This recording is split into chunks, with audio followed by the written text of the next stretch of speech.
Salam teman-teman, berjumpa lagi dengan kami di Youth GKI Prodadi. Nah, hari ini kita mau belajar satu tema, yaitu tentang hidup yang berkenan.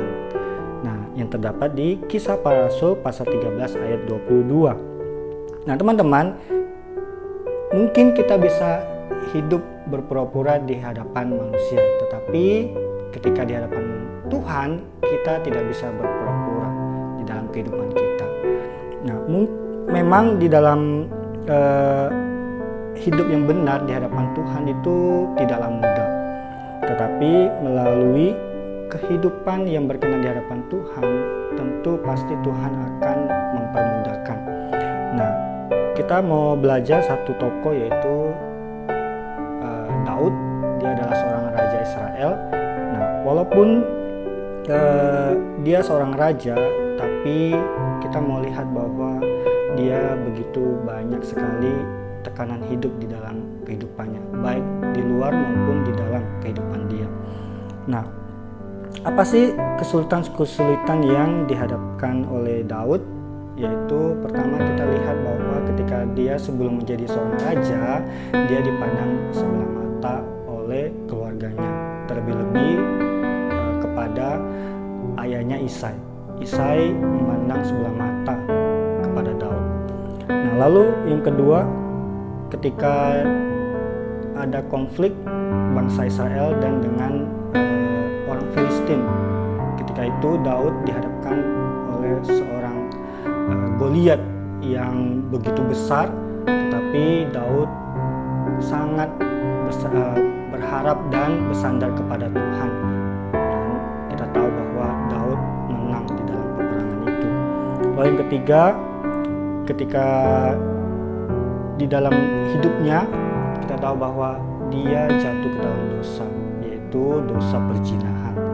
Nah, tapi kita tahu bahwa ketika dia jatuh ke dalam dosa perzinahan, ya, ketika dia tahu dia telah berdosa, dan Tuhan mengutus seseorang, yaitu Nathan, untuk menegur Daud, dan respon Daud adalah respon yang sangat positif, yaitu dia akhirnya memohon pengampunan kepada Tuhan.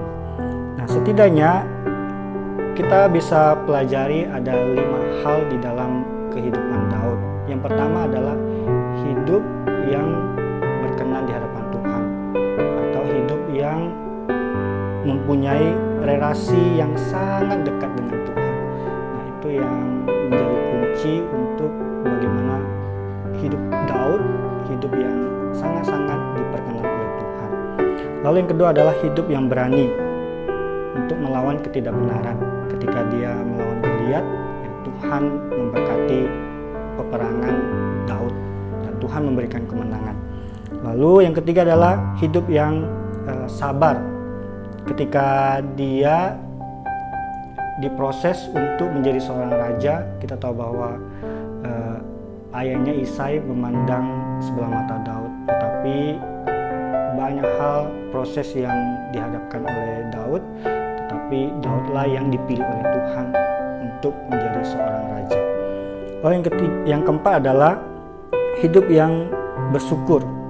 Ya, Daud sangat-sangat bersyukur atas hidupnya, karena Daud tahu bahwa Tuhanlah yang memberikan segalanya di dalam kehidupan Daud. Lalu yang terakhir, yang kelima adalah hidup yang bertobat. Hidup yang bertobat. Kita tahu seperti yang saya bilang bahwa Daud jatuh ke dalam dosa perzinahan, ya, dan Tuhan mengutus Nathan untuk menegur Daud. Tetapi Daud sangat-sangat merespon positif, dan Daud memohon pengampunan kepada Tuhan. Nah, itulah yang bisa kita pelajari dari Daud. Biarlah hidup kita adalah hidup yang berkenan di hadapan Tuhan, lalu hidup yang berani, hidup yang sabar, hidup yang bersyukur, dan hidup yang mau bertobat kepada Tuhan. Biarlah renungan hari ini boleh menjadi pembelajaran bagi kita. Kita boleh meresponi yang baik di dalam kehidupan kita. Tuhan Yesus memberkati. Salam.